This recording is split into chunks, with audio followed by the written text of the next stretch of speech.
días. En la lengua de mi tribu, Egunon Dalori. Buenos días a todos ustedes en la lengua vasca con la que yo aprendí a hablar. Veo que el padre provincial, al que les he saludado, el padre Urra Baso, tiene algún antepasado vasco, porque Urra es avellana, Baso es el bosque, viene del bosque de las avellanas, además de tener antepasados de otros grupos culturales. Todos somos una mezcla, ¿verdad? Y gracias a Dios que sea así. ¿Se oye bien ahora? Sí. Voy a empezar a hablar y el tema es un poco difícil y duro.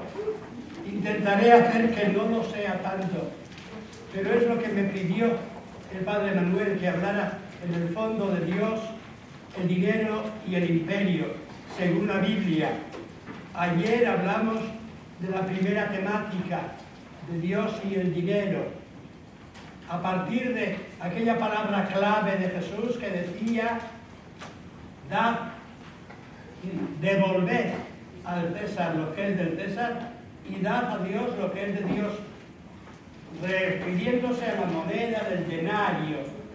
La palabra dinero viene de denario, moneda normal entre fenicios, griegos y judíos.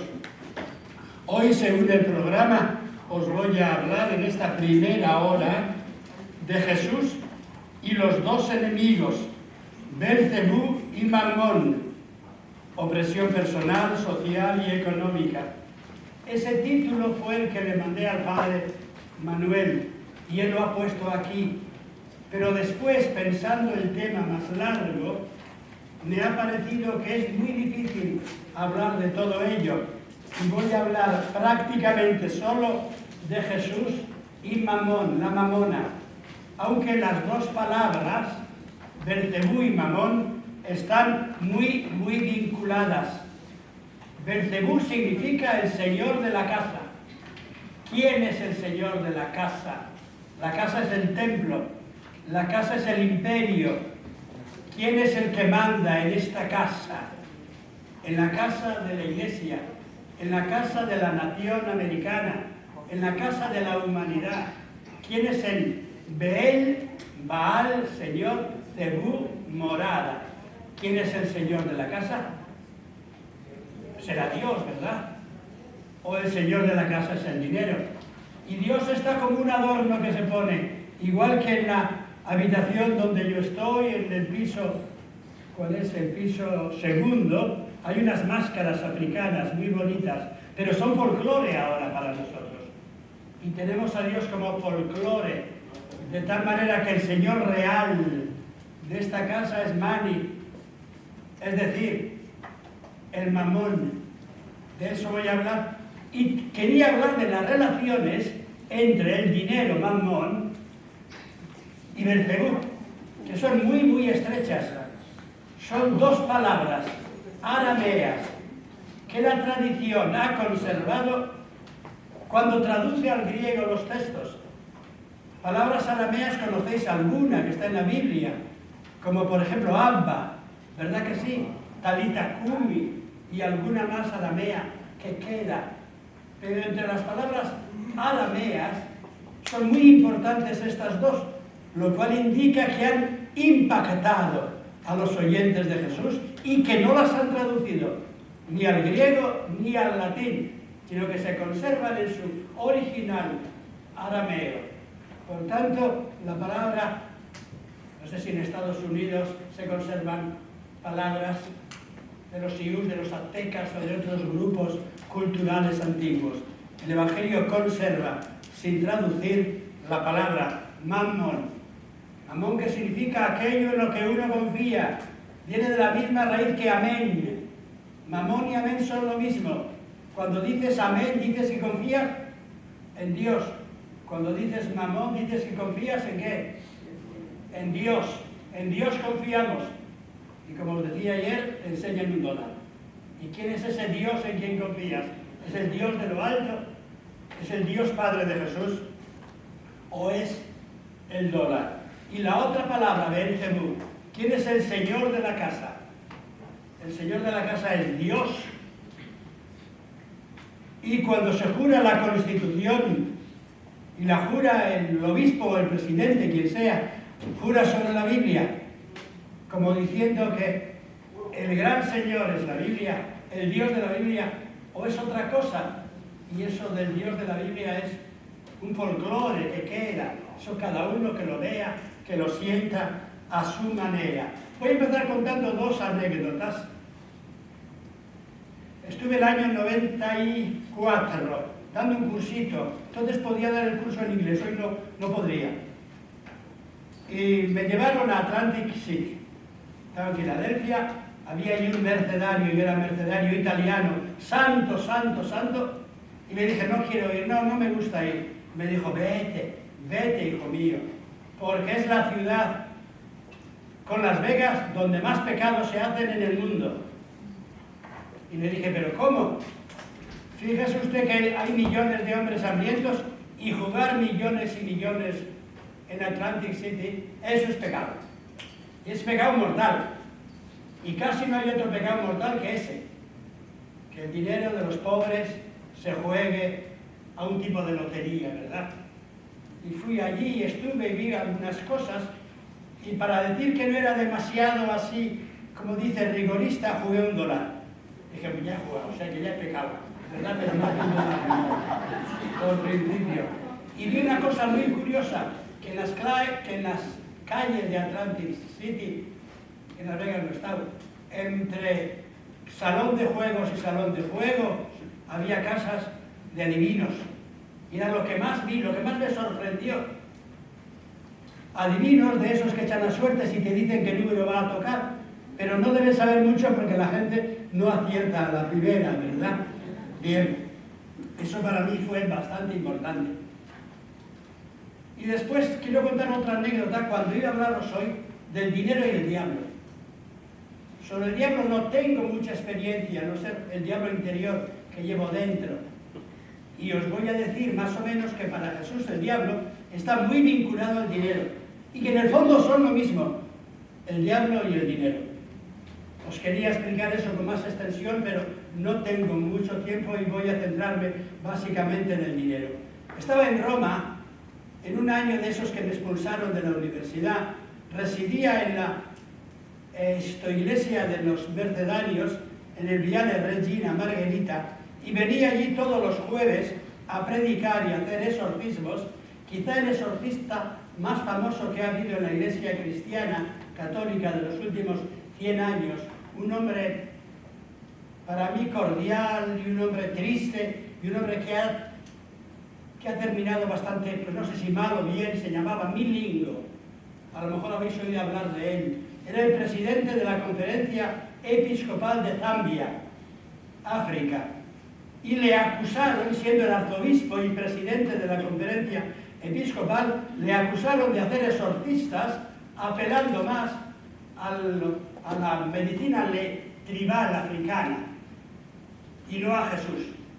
Y le acusaron de tal manera, porque era un exorcista famoso y rogaba y decían que lo hacía pues con los métodos de unas tribus africanas y no con los exorcismos de Jesús. Y lo tuvieron 3 años encerrado en una iglesia en Roma, en la iglesia donde están los padres pasionistas, que se llama San Juan y San Pablo, San José y San Pablo, allá en Roma, y al final lo dejaron libre y venía por la iglesia donde yo estaba, por nuestra iglesia, a hacer los jueves exorcismos. Y se juntaba gente en la iglesia, en la calle. Al final se lo prohibieron porque dijeron también, y ha terminado, pues no sé si casándose según el grupo Moon o otra serie de cosas. Pero para mí era un hombre ejemplar. Y hacía exorcismos. Yo hablaba de vez en cuando con él, solía quedar día y medio en nuestra casa, y un día estuvo intentando quitar el diablo de un muchacho, y parecía que era difícil, y nos dijo, lo pueden tener ustedes una semana aquí hasta que yo vuelva. Y yo solía entrar a la mañana a una habitación de abajo del convento donde estaba él, su madre, su padre, saludaba, le hacía una broma y seguía. Y un día entré viniendo de clase y había un señor allí que le estaba echando demonios y se enfadó cuando yo entré y llamé así y entré sin más. Y se enfadó, ¿usted quién es? ¿Qué viene a hacer aquí? Y la madre le dijo, es un padre de la casa, es amigo nuestro. Y entonces se ablandó mucho y me dijo que era Gino, Fra Gino, el estigmatizado, tenía estigmas. O sea, que tener estigmas puede ser un signo de un amor de Dios. O puede ser signo psicológico. La vida humana es muy compleja, ¿verdad? San Francisco tenía estigmas y era muy santo. Aquí veo que le tenéis devoción también los del grupo ítalo, al padre, ¿cómo se llama? Pío. A mí me invitaron a ir y no fui porque no creo mucho en eso. Creo en la santidad de la gente. Cuando estaba en Roma, vamos allí, dije, no, mira, prefiero pues dar una vuelta por el campo y rezar un poco, ¿verdad? Pues bien, tenía estigmas y se enfadó mucho cuando yo entré. Pero después se fue y me dijo, si usted es padre, ¿por qué no le bendice a este niño? Y reza por él, y hace exorcismo por él. Digo, yo exorcismo así, directo no, pero rezar sí. Me vestí de cura y entré, y hablamos un rato largo. La madre se fue, me quedé con el niño. Me miraba a los ojos, le decía, oye, Dios te quiere mucho, estás enfermo, tienes que curarte, tienes que tomar las medicinas, le estaban tratando en una universidad, tienes que querer a papá y mamá y confiar. Pero era muy difícil porque el padre tenía unas cosas en la cabeza muy raras, y con un padre así, pues el niño tiene problemas, ¿verdad? Y me estuvo más de media hora escuchando. Y le estuve hablando de lo bueno que era vivir y querer a mamá y curarte, porque estaba en la Universidad de Perugia, en la Facultad de Psiquiatría, donde le estaban curando. Y de pronto, cuando yo creía que lo tenía ya medio exorcizado, empezó a dar botes, así, exactamente igual que el niño aquel cuando bajan de la montaña de la Transfiguración, que han visto a Jesús allí transfigurado. Y Jesús baja y dice, tenemos que ayudar al mundo. Y están allí los 9 restantes discípulos echando un demonio y no lo logran, ¿recordáis? Y viene el Padre y le dice, ayúdame Jesús, si puedes. Y le dice Jesús, todo es posible para el que cree, y hablan, ¿recordáis? Y entonces le pide Jesús al Padre, ¿qué tiene el niño? ¿Cómo está? Que de vez en cuando se pone, dice el texto, lunático, como si la luna le influyera por dentro y se echa al fuego y al agua. Y exactamente igual, yo nunca había visto un fenómeno así. O sea que hay unas posibilidades muy grandes de la naturaleza. ¿Cómo está lo demoníaco? Dejamos eso ahora. Y lo bonito viene lo siguiente, acabo y sigo con el tema, que ha sido la mayor alabanza que me han echado en toda mi vida, con lo cual estoy tranquilo, porque alguien me ha dicho que soy bueno. El día siguiente volví otra vez y me dijo la madre, venga, por favor, el niño esta noche me ha hablado, porque pasa noches y noches que no me habla. Y me dice, si te duermes te quito los ojos, te saco los ojos. Y esta noche me ha hablado, he estado tranquilo, un rato largo, y me ha dicho lo siguiente, ese que me estaba echando demonios no sabía nada. O sea que el chaval tenía problemática psicológica, religiosa, humana. Y dice, y el cura, aquel que estuvo hablando conmigo un rato largo, es una buena persona. Y yo sentí como que el niño había sentido algo, que le quieres transmitir cariño. Junto al cariño es fundamental la medicina, ¿sí o no? Y también la oración en el sentido en que nos pone en manos de Dios. Pero el cariño es lo más importante. Y ese niño lo que necesitaba era el cariño del padre, de la madre, poder entrar a vivir en un mundo donde pueda vivir en tranquilidad, sin entrar en un tipo de autismo violento. Porque lo que tenía ese niño era, se dice que aquí autismo, un muchachito que de pronto se encierra en sí y no habla, pero un autismo violento. El autismo a veces suele ser pacífico y demás, ¿verdad? Pues bien, Jesús, lo más grande que tiene es que andaba con esa gente, quería a esa gente, daba la mano a esa gente. Decía que el mundo está bastante en manos de Belcebú, el poder del mal, que nos quita la cabeza, la libertad, la capacidad de amor. ¿Cómo es el diablo? Jesús no dice nada de cómo es el diablo. Existe lo diabólico, lo que se puede adueñar de ti, y está vinculado con problemática social y está vinculado con problemática también psicológica y demás.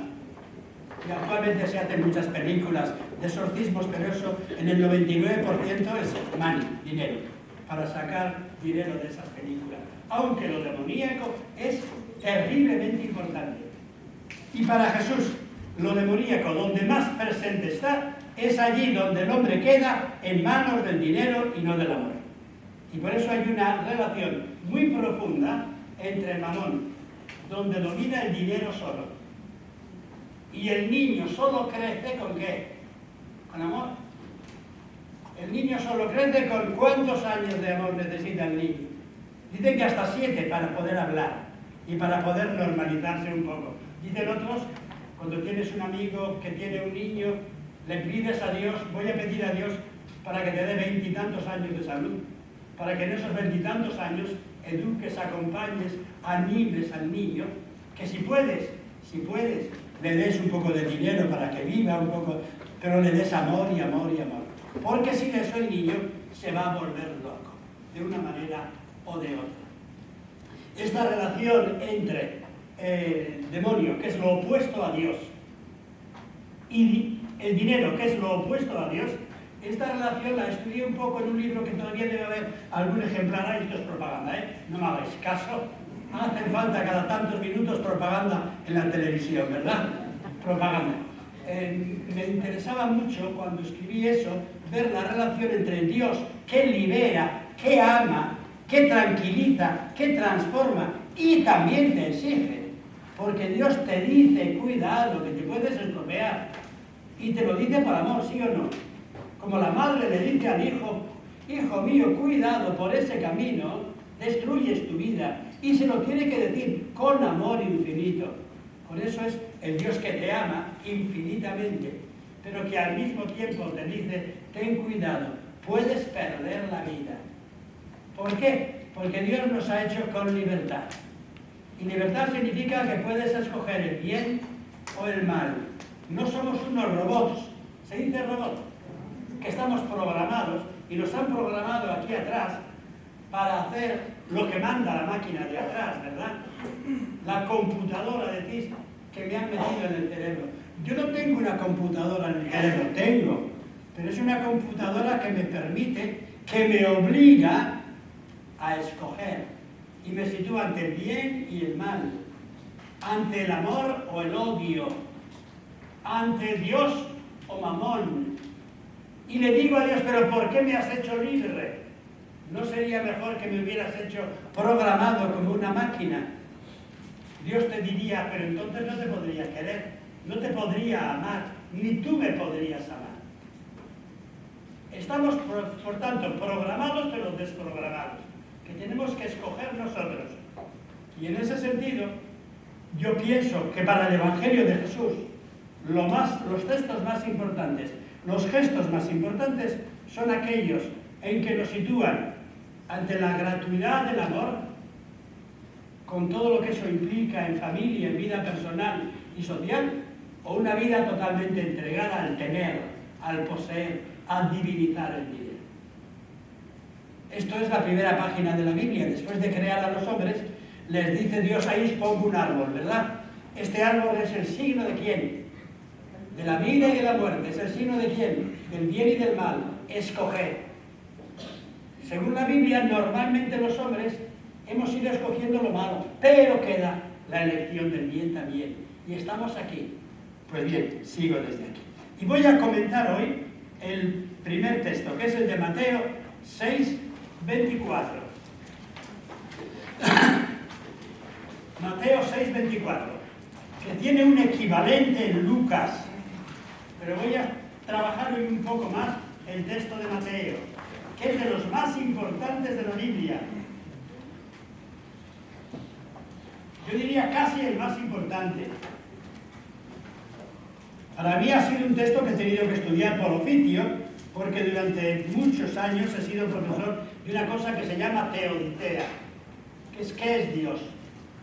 ¿Cómo se puede defender a Dios? Y yo cuando enseñaba teodicea no me daba mucho cuenta de este texto, pero que dice así: no se puede servir a dos señores. Estamos en el capítulo 6, verso 24. Nadie puede servir a dos señores. Porque o desprecia a uno y ama al otro, o al revés. O sea que estamos hechos para tener que escoger. Y podemos tener dos señores.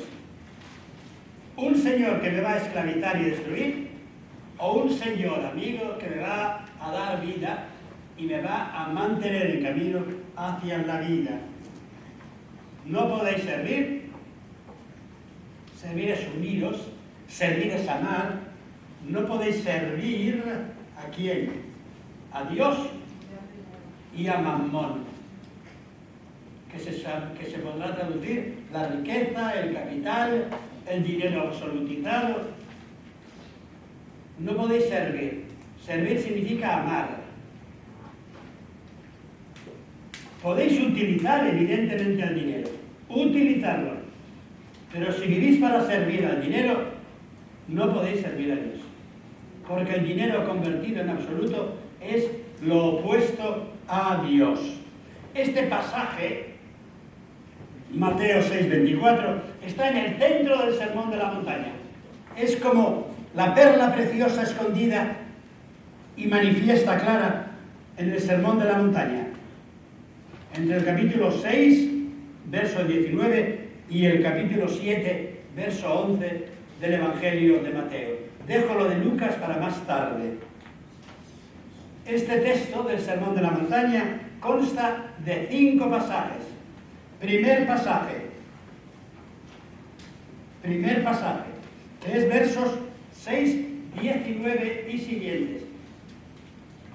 No atesoréis tesoros en la tierra, porque los tesoros de la tierra se los lleva el tiempo, el orín, la polilla. Se dice orín también por aquí, ¿verdad? Orín es la roña que destruye el hierro. ¿Cómo se dice? Un tipo de... Hay aceros inoxidables, pero es el óxido que destruye al hierro normal. Se ha inventado en el siglo XVIII y XIX un acero que dicen que es inoxidable, pero los hierros antiguos todos se oxidan con el tiempo. Si encontráis cosas de hierro que están bajo tierra, al cabo de un siglo o dos se corrompen, están corrompidos. La corrosión lo corroe todo, absolutamente todo. Y si no lo corroe la corrosión del tiempo, se lo llevan los ladrones, porque este mundo es una lucha de unos contra otros. No atesoréis tesoros en el mundo. Hay un tesoro distinto en el reino. Lo comentaré después. Después sigue. Esto es cuestión ante todo de dos cosas. ¿De qué? De corazón y de qué? Y de ojos. El corazón es ¿qué amas? ¿Dónde está tu amor? ¿Dónde está tu corazón? Porque donde pones tu corazón, aquello es tu reino para ti. Y el corazón lo puedes poner en una cosa espléndida, que es una persona a la que amas, tu hijo, tu novio, tu amante. O lo puedes poner tu corazón en el dinero, ¿verdad? Y segundo, tú tienes unos ojos que son lámparas.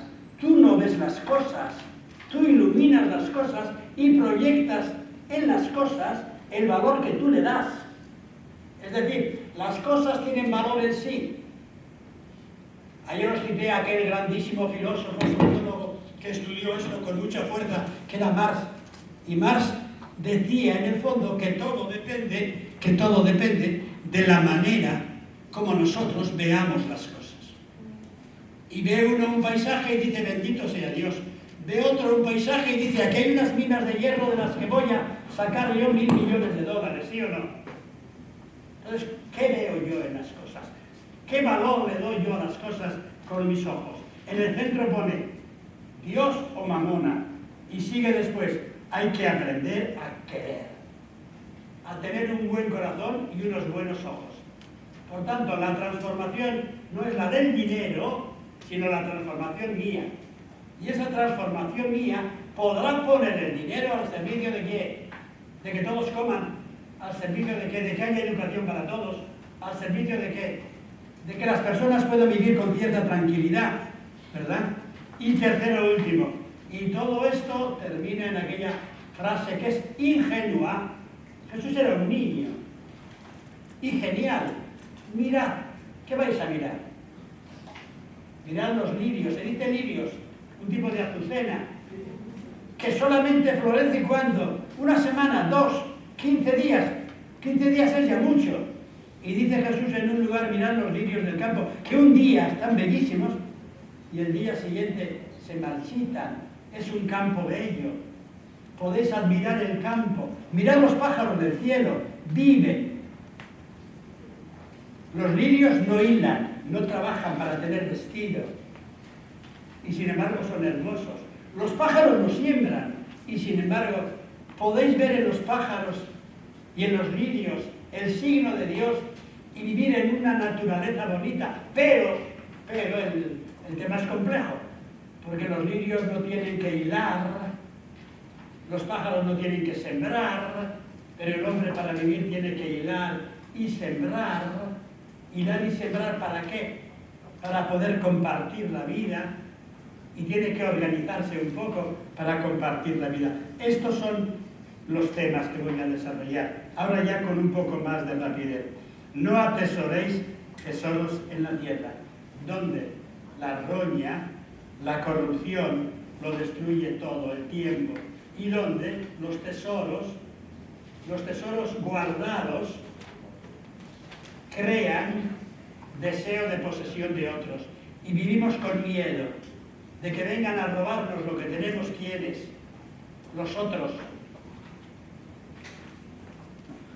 Tenemos miedo de que vengan a robarnos. Perdonad que diga palabras que a lo mejor aquí tienen otro sentido. Los hispanos o los yanquis, ¿verdad? Unos de unos y otros de otros. Claro, los africanos negros o los españoles, porque vienen a millones. ¿Y qué hacemos? No atesoréis tesoros aquí, atesorar tesoros en el cielo. ¿Cómo se atesora para el cielo? Los tesoros de aquí, de este mundo, se atesoran en un gran banco, donde está la reserva del Estado. ¿Cuál es el banco donde tenemos nosotros la riqueza? El tesoro es un buen corazón. El tesoro es una familia. El tesoro es un pueblo amistoso. El tesoro es la fraternidad. O el tesoro es únicamente el dinero. Y para guardar el dinero necesitamos un ejército muy grande, con una especie de, como dicen ahora, una especie de escudo antimísiles, para que no nos lleguen los coreanos o los chinos o los norteamericanos o los rusos. Y seguimos en una espiral guardando nuestros tesoros y gastamos todo el dinero en hacer grandes programas de armamento para guardar nuestros tesoros, cuando el camino sería distinto, poner los tesoros en otra cosa. La palabra no atesoréis, claro, algo tenemos que tener, ¿verdad? Llegar a fin de mes para poder comer, eso es atesorar, tener un poco por si te viene una enfermedad, sobre todo en países donde no hay una, iba a decir normal, seguridad social, se llama así, el cuidado sanitario.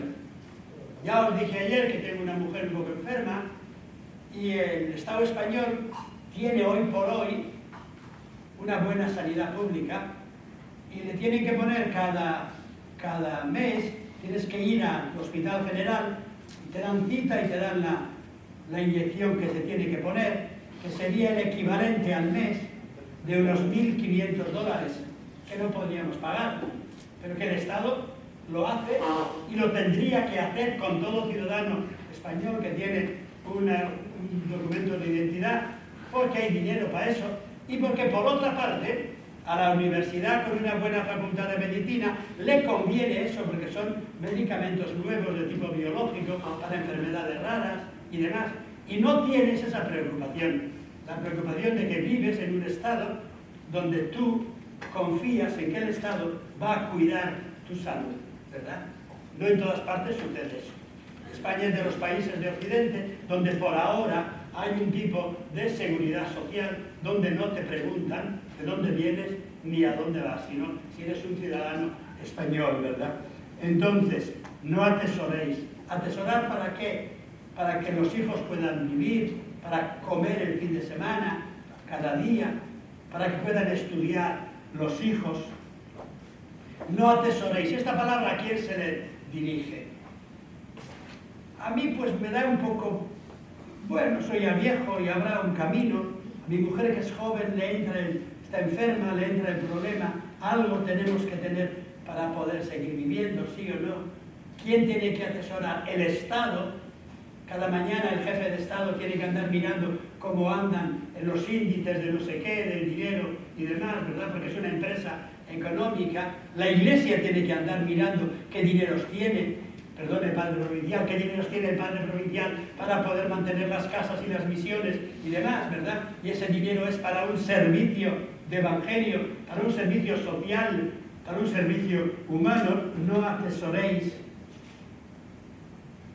Vamos a celebrar mañana la fiesta de la Ascensión. No atesoréis en esta tierra, tenéis un tesoro en el cielo. Pero el cielo para el Evangelio empieza en esta tierra. Y la ascensión de Jesús termina en el Evangelio de Mateo con: yo estoy con vosotros todos los días hasta el final de los tiempos. El cielo es la presencia de Jesús en nuestra vida, ya aquí. Después de la muerte sigue, pero ya aquí el tesoro de Dios. Tener, por tanto, un tesoro de Dios en nuestra vida. Jesús, para hacer el camino del reino, ¿qué necesita? Os cuento la parábola aquella de que creo que es parábola, puede ser histórico, pero si no es histórico es parábola muy bonita, universal. Viene un hombre rico, muy rico, y le dice a Jesús: quiero seguirte. Y es muy rico. Y le dice, lo cuento de otra manera, le dice: ¿cuánto necesitas, Jesús, para esta tarea del reino de los cielos? Y saca del bolsillo, se dice la chequera, donde tienes, pongo un cero más, tengo mucho dinero. ¿Y Jesús qué le dice? Le mira a los ojos, le ama, dice el texto, le ama. Y le dice: si tienes dinero, bendito sea, ¿por qué no se lo das a los pobres? Para que lo compartan todo. Y tú, vente conmigo. Yo te quiero a ti. ¿Recordáis, no? Y mi tesoro eres tú. Y vamos a hacer el camino. Y dice este Evangelio que aquel hombre, Mateo dice que era joven, Marcos no, que se fue triste.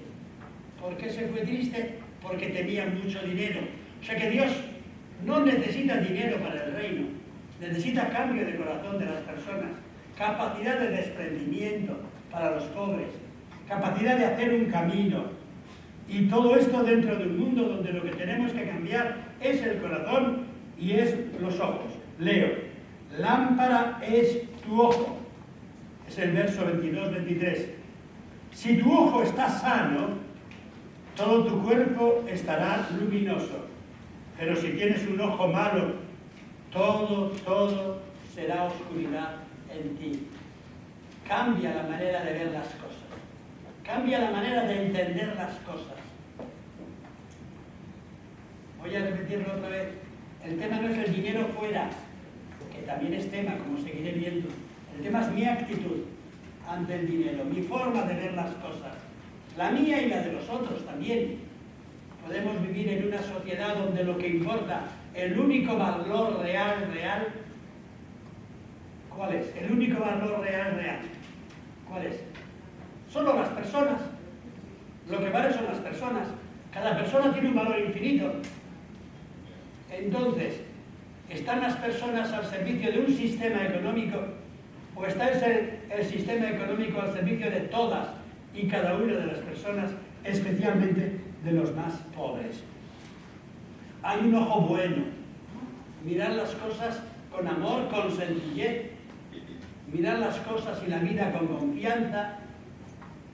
Claro, me dirás, yo tengo un ojo bueno, pero mi compañero aquel, o Pepe, o el Estado, se dice aquí Pepe, ¿verdad? Es José. Pero los otros tienen ojo malo, ¿y qué hago? Tengo que hacerme yo también malo para luchar en la vida, ¿sí o no? Me ha escrito esta mañana un WhatsApp de esos correos gratis que hay ahora, un amigo muy místico, y le mandé ayer una foto de los rascacielos de allí, de junto a la casa de los claretianos, de los rascacielos de fondo allí, Se dice rascacielos, ¿verdad? De los rascacielos de fondo de Chicago. Y como es bueno, bueno y no tiene nada, me dice, más que todos esos rascacielos, infinitamente más. Como sigue, vales tú, Javier. ¡Qué bonito! Pero eso lo decía Jesús de este y del otro y del ciego y de cada uno. Y de cada uno, y cada uno somos más que todo el dinero de... Pero eso lo dicen los filósofos, hasta Kant y así. Lo único que hay bueno y valioso en este mundo es una persona, cada una de las personas. Podemos hacer un camino como el que quería hacer Jesús, un camino donde cada uno, el cojo, el manco, el ciego, la prostituta, ¿quién más? El endemoniado, el leproso, cada uno de los otros es infinitamente valioso. Y es más valioso un leproso que el templo de Jerusalén.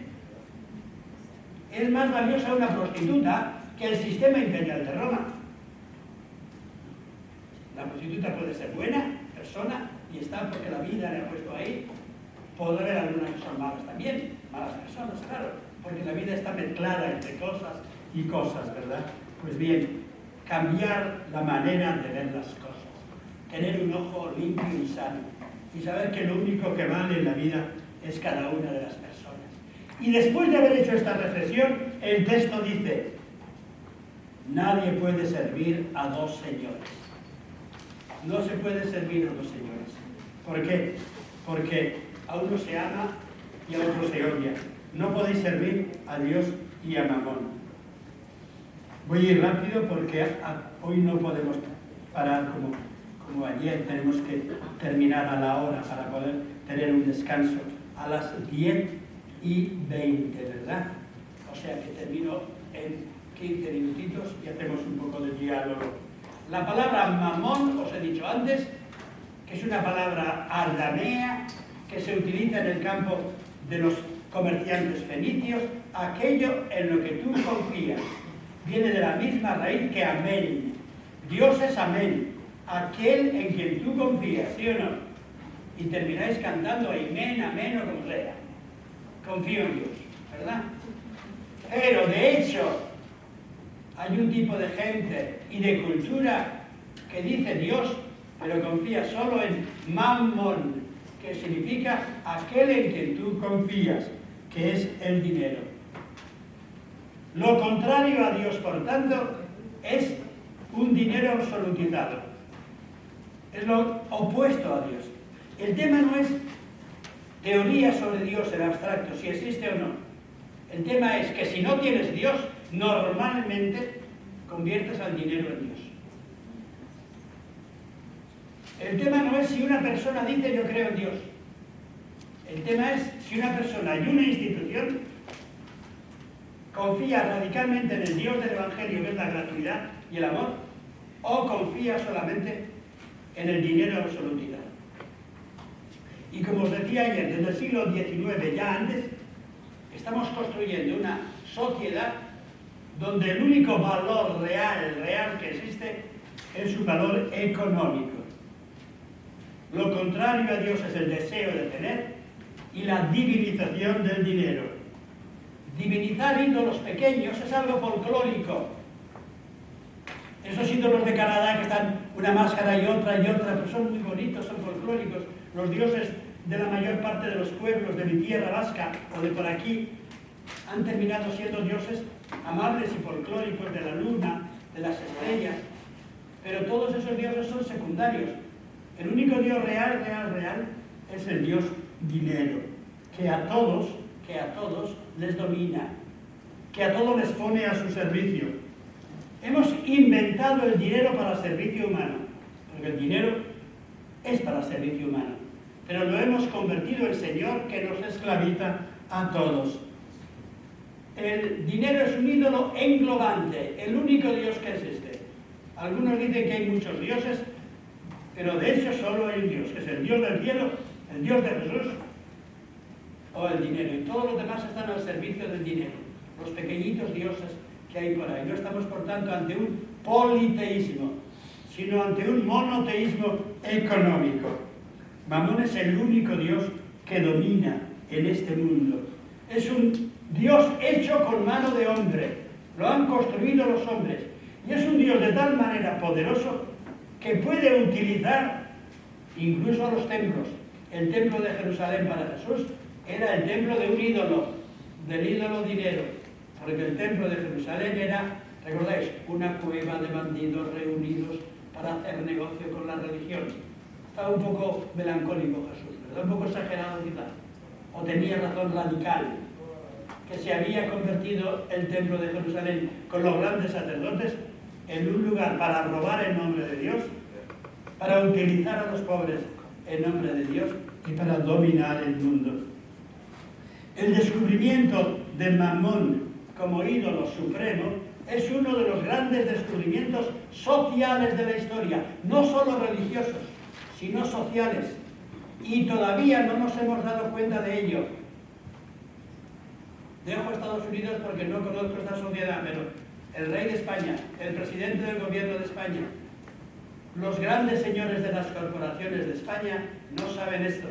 No han descubierto que en el fondo de su gran afán por dominar el mundo en base al dinero, están yendo en contra de una revelación humana, que ha puesto de relieve Jesús. Exista Dios o no es un misterio, te inclinas, pero existe de hecho el dinero que nos convierte en siervos a todos. Que te dan ciertos favores, ¿eh? El dinero te da ciertos favores. Te permite comprar ciertas cosas. ¿Sí o no? Todas las mañanas me llama un amigo mío, extraordinario, genial filósofo, pero ha caído un poquitín en problemática de bipolaridad, de esas que vas de un lado a otro, ¿verdad? Y te dice que si tuviera dinero, que ganaría todo. Y le digo, Paco es Francisco, ¿no, Paco? Si tuvieras dinero, que me gustaría que lo tuvieras, tendrías una corte de chicas que te servirían, pero no te querría ninguna. ¿Sí o no? Se aprovecharían de ti, se volverían locos. Y no tienes esta pequeña mirada cariñosa que logras tener con la vecinita aquella con la que no tienes más porque tú estás así y ella, pero tienes una miradita amorosa y eso merece la pena, ¿verdad? Y de lo contrario, tendrías a 100 muchachas que te utilizarían al fin y te robarían unos a otros y terminarías solo, ¿sabes? Hombre, yo quisiera que tuvieras un poco más, a vivir con cierta tranquilidad, sí o no, ¿verdad? Pero que no te domine el dinero. A ver, Dios es aquel que da todo, absolutamente todo, por amor. En la creación del mundo Dios se da a sí mismo. Y la creación es que Dios se vacía para que nosotros vivamos. Y nosotros ha puesto Dios en nosotros toda su vida. Una vida en camino de amor, pero toda su vida la ha puesto. Nos la ha regalado a nosotros. Y nos ha dado el dinero ¿para qué? O nos ha hecho capaces de tener dinero ¿para qué? Para ayudarnos unos a otros y para vivir en fraternidad y en servicio mutuo.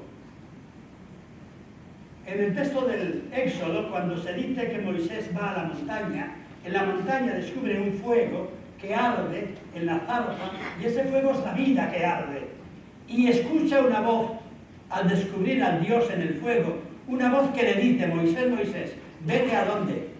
A liberar a mis hermanos, a liberar a mis hijos, a liberar a mi pueblo. O sea que Dios es una palabra de libertad que te anima, te da fuerza y te dice vive, y te dice ayuda a los demás. Frente a esos, Mamón, ¿qué es? Ver al dinero como absoluto, como aquello a lo que tú tienes que servir. La mejor definición que tenemos quizá de Dios la da el libro de los Hechos, en el capítulo 17, verso 28, donde está San Pablo predicando en Atenas. Y le agarran los atenienses y le llevan al Areópago, el gran tribunal de Atenas, y le dicen, dinos de qué estás hablando. Y entre otras cosas dice San Pablo, creemos en Dios, ¿verdad? Y Dios es aquel en quien vivimos, nos movemos y somos. Dios es la fuente de nuestra vida. Dios es aquel que nos capacita para andar. En Dios vivimos, nos movemos y somos. Pero podemos decir, ¿Quién me ha traído al mundo? El dinero, ¿sí o no? Y soy porque ha habido dinero. Me han comprado por dinero. ¿Es cierto eso? ¿O he nacido por amor, amor? Y vivo del amor, solo del amor. Y no es malo que mis padres hayan tenido un dinero, no solamente para que mamá me haya dado la leche, sino que me hayan podido cuidar y animar y demás, pero me han hecho nacer en amor. Y en ese amor está Dios. Dios es aquel que nos permite movernos. ¿Sí? Esto es misterioso, ¿cómo me muevo? Cuando el padre Manuel me dijo, vendría, sí, y bueno, ¿cómo hacemos? Digo, mándame un billetito, porque no los tengo para eso, y además, pues, porque sí. Está claro, ¿no? Y después, pues, una cerveza para que podamos vivir mi mujer y yo un par de días. Está claro, ¿no? Vale, así. O sea que yo me he movido de España aquí por 800 o 900 dólares de avión. ¿Está claro? En Dios vivimos, nos movemos, pero hay otra manera de moverse distinta. Yo no tenía necesidad de venir aquí. Podía haber vivido sin salir de mi pueblo. Aunque es bonito poder viajar en avión, ¿eh? Pero mi abuelo no viajaba en avión, como no viajarían la mayor parte de vuestros bisabuelos, ¿verdad? Y podían vivir felices y con un amor de Dios muy grande y moverse en la vida. En Dios nos movemos. Dios me permite, Javier, vive. Y te dice, vive. Y te entra en la depresión y dices, no quiero vivir, ¿verdad? Y tocas madera y dices, Dios, por favor, dame ganas de vivir. ¿Sí o no? Hay un momento en que tienes que decir, bueno, si Dios quiere, ya puedes llevarme. Pero porque ya no tengo fuerzas, pero lo que tú quieras, ¿no? Pero quiero vivir. La primera tarea es que Dios te dice, vive. Vive por ti, vive por los demás. Y el Dios eres. Eres persona por Dios. Eres persona porque llevas unos documentos de España. Yo llevo los de España, que no me interesan para nada. Os dije ayer que vengo de una familia nacionalista vasca que no quería el Estado español. Estas cosas normales, ¿verdad? Pero tengo un pasaporte español y está bien. Y no voy a ir en contra de eso porque forma parte de nuestra cultura. Y ese pasaporte español es pasaporte de España y de la Comunidad Europea. Y es un pasaporte bastante bonito. ¿Sí o no? Yo esto lo sentí con una dureza increíble. Estaba estudiando en Atenas a un cursito cuando hacía Biblia y me dice el provincial, oye, vete allí para estudiar un poco de griego, y caí en Atenas, que de Italia vas en un barquito que te cuesta $50, porque está allí mismo, en la esquina, ¿verdad? Y de pronto hubo una revolución en Atenas, el año 84, una revolución donde intentaron echar a Gizikis, que era un medio dictador que había allí, y ahí iba a haber una guerra entre Grecia y Turquía. Hasta que cogió el teléfono el presidente de aquí, que no sé quién era, el año 84, y les dijo a Grecia y a Turquía, que estaban ambos en la OTAN, como se llama, Organización del Atlántico Norte, como se muevan ustedes uno u otro un paso, les mando el ejército. ¿Está claro? Y tuvieron que pactar inmediatamente griegos y turcos, algunos recordarán la semiguerra que hubo, y entonces se me ocurrió llamar, ¿qué hago yo aquí? Con el ejército dando vueltas, y llamo al consulado español. Y me dicen, ¿tiene usted pasaporte español? Sí, lo tengo. Baje usted inmediatamente, andando, si puede, al puerto, que no está lejos, y métase en el barco tal, y lo ponemos a usted en 3 días en España. ¿Por qué? Porque el Estado español tenía posibilidades, tenía un barco de guerra unido con los franceses y no sé quién, entonces un pasaporte español valía. Pero si yo, en vez de ser con pasaporte español, tengo un pasaporte de Zambia, o tengo un pasaporte de Angola, o tengo un pasaporte de cualquier país de África, me dicen, muérase usted ahí. ¿Está claro? Y no cogí el barco, porque dije, ¿qué hago yo cogiendo un barco? Pues vamos a esperar, ¿no? Y le pasé muy bien allí, en la Atenas sitiada, porque tuvo la paz, porque los americanos pues dijeron, aquí tiene que haber paz, porque no podía haber guerra entre 2 países de la Unión del Atlántico Norte, como Turquía y Grecia, ¿verdad? No sé qué, cómo se llama eso. Pero claro, yo valgo porque hay Dios. Y el Estado español, en el fondo le odio más que le amo. Pero bueno, le respeto porque está ahí, ¿sí o no? ¿Sí o no? Claro. Pero soy porque soy. Hombre, soy un poquitín también ahora porque he tenido mucha suerte, me han querido mis frailes, bastante. Ya os he dicho, cuando vine para aquí ayer, tenía que agarrar el avión en Madrid y le llamo a mi provincial antiguo, oye, que tengo que coger, vente aquí a dormir, por favor, te salgo a buscar. Pues son gente normal, he salido de la congregación, pero somos amigos y demás, y duermes allí, y te quiere Mabel, y vivo porque algo me quiere. Me quería mamá y mis hermanos y demás, y aquí veo que tengo un sitio tranquilo y bonito. Y nos queremos, ¿verdad? De una manera o de otra. Y vivimos porque nos quieren. En Dios vivimos, que Dios es el amor. Y no me vendría mal tener para ciertas cosas como nos haría falta, yo diría que a todos nosotros, ¿no? No sé si a alguno hay que le sobra mucho, pero ¿verdad que os vendría bien un par de dólares más para poder vivir? Evidentemente que sí, para poder tener un tipo mayor de tranquilidad, que vuestros hijos puedan estudiar, que paguéis las medicinas y demás. Pero vivís de amor. Y conocer a Dios significa vivir en gratuidad. Vivir en gratuidad. Y tendría que ser la Iglesia Católica un lugar donde vivimos en gratuidad. No es no tener, el problema no es no tener. El problema es aprender a compartir. De formas distintas, entre padres e hijos, hermanos y hermanos, dentro de una sociedad, dentro de un pueblo, dentro de una nación, aprender a compartir. Teniendo la confianza básica de que te van a ayudar a vivir y tú vas a ayudar a vivir a otros. Y entonces ya no sirves al dinero, sino que el dinero nos sirve y es un medio para ayudarnos unos a otros. Como los primeros bancos que nacieron en Europa, cuando los judíos dejaron de ser los únicos banqueros, nacen bancos en Europa en el siglo XIII, XIV y XV. Y todos los bancos que nacen en Europa son los montes de piedad, dinero para los pobres. Nacen sobre todo en Italia como cajas de ahorros para asegurar la vida de los pobres. Todos. Lo que pasa es que con el paso del tiempo esos bancos se han convertido en grandes instituciones de tipo económico y prácticamente en este último siglo han desaparecido todos estos bancos que eran de servicio mutuo. Algunos todavía conservan nombres preciosos. En Portugal el banco más importante se llama Banco do Espíritu Santo, ¿verdad? Claro, claro. Y también hay en Italia bancos así, pero una vez que entra el dinero es peligroso y es difícil que el dinero no se vuelva medio de ¿qué? De enfrentamiento.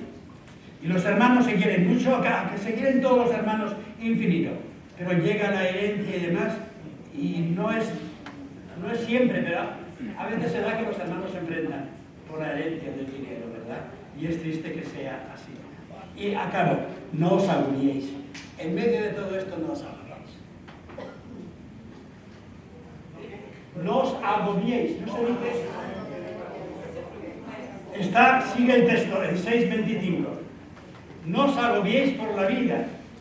Mirad a los pájaros del cielo, viven. Mirad los lirios del campo, qué hermosos son, qué guapos son, dicen en el norte de España. Esto es muy bonito, pero los pájaros se mueren, ¿verdad? Enseguida, y los lirios también. Y los pájaros no tienen que trabajar, no tienen hijos a los que alimentar, ¿verdad que sí? Y es muy bonito esto, místicamente. Pero yo quiero tener 100, 500 dólares en mano o en el banco para poder arreglar las cosas de la próxima semana o del próximo mes, ¿verdad? O incluso para venir a un curso como este, ¿sí o no? Y empleo el dinero ¿para qué? Para formarme, para poder hacer bien. Eso los pájaros del cielo y los lirios no lo hacen. Pero viviendo, teniendo que preocuparnos, la preocupación mayor tiene que ser el que nos podamos querer. Y que aunque, esto ya es muy difícil, pero aunque no tengamos a Dios, y aunque nos falten las cosas, hay Dios. Y Dios es gratuidad. Y nuestra vida está en manos de Dios. Y lo mayor que podemos dar a los que nos siguen es experiencia de gratuidad, experiencia de amor. Y eso es el principio de la resurrección. Porque nosotros vamos sembrando vida, vamos dando la vida a otros para que siga la vida, y ahí está Dios. Desde aquí se podrían hacer alguna pregunta, pero las tenía escritas, no voy a hacer ninguna. No sé si está por ahí el padre Manuel, pero voy a intentar yo que esto no pase de la hora establecida, que eran exactamente aquí, en el papel este, eran las 10:20, ¿verdad? Por tanto, tenemos 12 minutos para que, perdonad que haya sido un poco largo, para que intervengan, pregunten, maticen. Sí. ¿El micrófono está abierto? A ver, ¿alguien necesita el micrófono? ¿Alguna pregunta? ¿Algún comentario?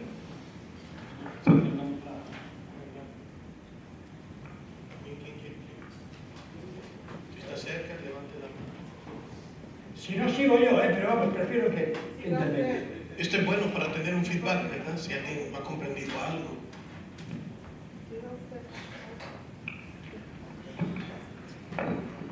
Hermano Javier, el reto es grande. Siendo padre, tener la responsabilidad de 3 vidas, con ganas de vivir, el preocuparse del dinero ya se ha vuelto un hábito, porque parte del corazón ver la necesidad y no con eso. El reto es grande por lo que plantean, de vivir sin el dinero. Entiendo que el dinero es necesario, pero encontrar el balance de vivir y de proveer es grande.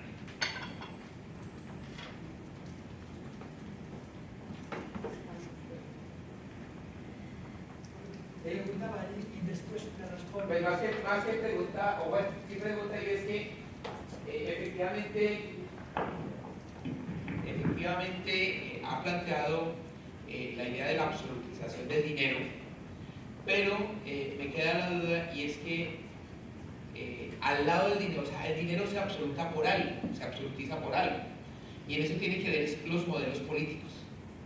Entonces creo que en la exposición no me queda tan claro cómo es el juego del orden político que lleva a absolutizar el dinero, o sea, que es el tema de la propiedad. O sea, las tradiciones de Israel no niegan ni la propiedad, no niegan el uso del intercambio, pero sí hay el modelo, digamos, en algún momento fue las monarquías, pero luego fueron otros modelos ya hacia. Por eso hizo la mención a Marx, pero solo la dejó ahí. Creo que sí es importante ubicar que la absolutización del poder tiene que ver en gran medida con modelos políticos que orbitan o juegan en las relaciones humanas. Entonces me parece que sería importante ver ese juego político que también aparece en la Biblia, ¿no?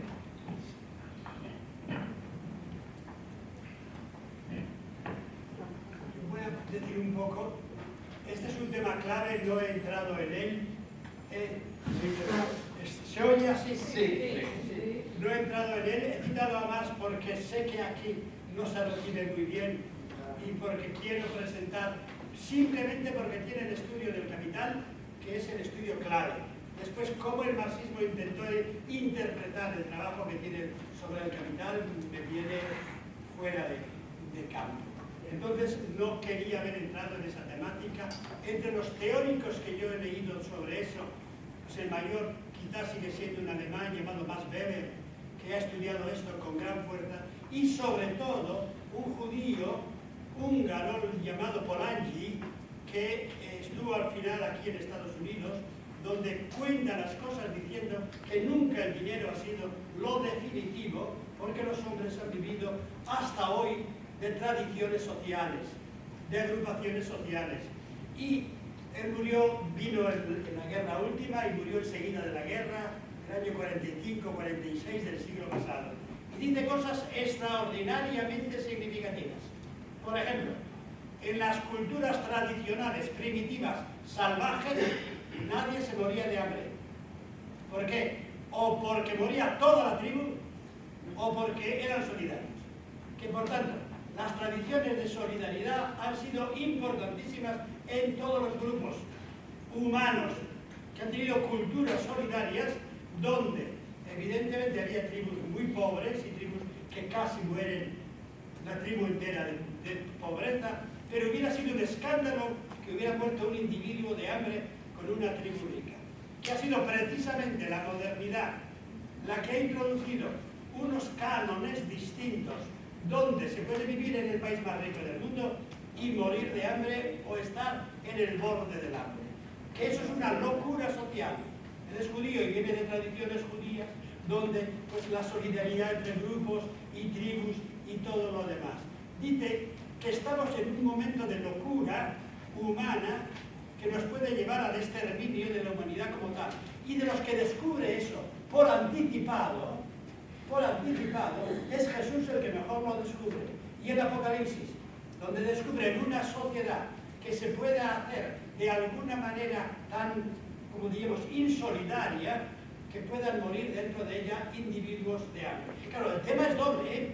El tema es que se puede decir que hay pobres que son pobres porque son vagos, porque no han hecho nada, ¿sí o no? Y entonces el alemán le llama al español vago, ¿está claro? ¿Lo digo sí o no? En español le llama vago al gitano o al africano, ¿sí o no? Y no sé si hay un tipo de gentes por estas tierras del norte de América que llaman vagos a los hispanos. Vamos a dejarlo así, más que son pobres porque no han trabajado, que son pobres porque no se han esforzado, porque han dormido mucha siesta, como dicen los alemanes de los españoles, o porque en su vida han producido. Las cosas son complejísimas, ¿verdad? Complejísimas. En ese contexto, Jesús abre un tipo de camino y presenta esto en forma como de luz, sin obligar. Esto no se puede hacer por las armas. Jesús no toma el poder para imponer un modelo económico. Lo digo de otra manera. Eso lo querían hacer los celotas. Jesús quiere hacer una revolución, cambiar la palabra revolución. Metanoia es la palabra suya. Y metanoia, que hemos traducido por conversión, significa metanoei, pensar, vivir y sentir de otra manera. Y que esto se puede hacer a través de la palabra y el testimonio. Lo cual significa que hay mucho potencial también de mal en el mundo, pero que ni Mamón ni el diablo son los reyes de este mundo. Que hay un potencial de bien, y ese potencial de bien se puede dar, se puede poner en marcha allí donde desde abajo se crea un orden distinto de vida. Y lo que necesita la humanidad en este momento no es más dinero. Dinero sobra en el mundo hoy. Dinero financiero. Con dinero no se arregla. Si hay más dinero, viene más injusticia. La España que yo viví de niño era pobre y dura. Tenía poco dinero, pero tenía todavía un tipo de solidaridad. La España que ha crecido después al entrar en el duro capitalismo del mundo moderno, en la post, como se llama, postliberalismo económico, tiene mucho dinero, pero tiene más hambre. Por tanto, el tema no es que tengas más dinero, con menos dinero se puede vivir, siempre que se comparta. El teórico europeo actualmente más importante sobre esto es un tal Habermas, de la escuela de Frankfurt. Y Habermas dice, él no es cristiano, aunque dice que las tradiciones cristianas son fundamentales para mantener una cultura como la occidental, dice que hemos aprendido a producir, y bien, hemos aprendido a producir bombas atómicas y otras cosas por el estilo, ¿verdad? Y gran parte de la industria española y sobre todo norteamericana está al servicio de fabricar cosas para matar. ¿Qué tanto por ciento de la industria y de la ciencia norteamericana está al servicio de la muerte? Grande. Al servicio directo o indirecto de armas de muerte. Grande. España es el quinto o sexto país del mundo en exportar armas de muerte. Condenan a todos los guerrilleros del mundo, y nosotros no queremos terrorismo, pero España vende armas a todos los terroristas del mundo, como las vende Estados Unidos, claro, ¿no? Lo cual indica que estamos en una mentira estructural absoluta, grandísima. Entonces, ¿cómo podemos hacer un cambio? Un cambio donde el terrorista se puede convertir. Evidentemente que sí, igual que yo, porque no es ni mejor ni peor que yo, ha entrado en unos círculos difíciles de vida. Entonces podemos poner el poco dinero al servicio de que de un tipo de fraternidad entraría por aquí. Y aquí hace falta mucho espíritu como Jesús, mucha gente como Jesús. Pero también hace falta teóricos concretos que estudien los mecanismos económicos, que los pongan en marcha, y parece que la humanidad en los últimos 40, 50 años, en vez de ir para bien, ha ido para mal. En este campo ha ido para mal. Y vamos a ver qué nos depara la China en los próximos 50 años y por ahí cómo anda ese mundo. Porque yo vengo de un país donde la gente no ha tenido trabajo. El Vasco es pequeñito, pequeñito, pero ha tenido un desarrollo así. Y tengo dos hermanos que han ido a trabajar por todas partes del mundo. Uno estuvo por aquí en Chicago, con no sé qué, otro en China. Y el que ha estado trabajando en China dice que los yanquis son malos, pero que Dios nos libre de los chinos. No sé si me explico. Sí, porque... Y entonces, que sí, que el taoísmo es buenísimo. El taoísmo es lo mejor que hay. Pero los chinos tampoco viven ya para el Tao. Y en Occidente el sermón de la montaña no me diréis que no es lo mejor del mundo. ¿Sí o no? Pero en Occidente como tal vive del sermón de la montaña. No nos quedaría tiempo. A ver, uno más, yo ya no respondo. Pues ya, nada más vamos a tomar a Daniel, que ya estaba rápido, conciso, un segundo.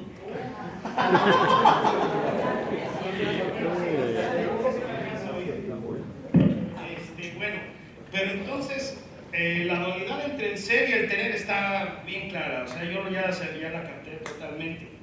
Pero ahora la duda que tengo yo es cómo balancear eso del ser y el tener en esta sociedad, en este tiempo y en este mundo, y cómo puedo yo hacer que esta palabra se vuelva acción, se vuelva vida, siempre como se pretende. Qué grande es el reto, pero ¿cómo empezar? ¿Cómo dar ese primer paso en ese viaje?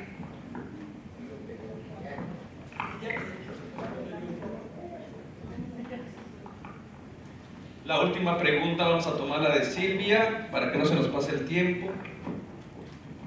Solamente quedarme un poquito claro acerca de lo que habló de el tesoro en el corazón. Es acerca de lo que se refería, basado en este verso bíblico, Teresa de Jesús con la morada del castillo interior.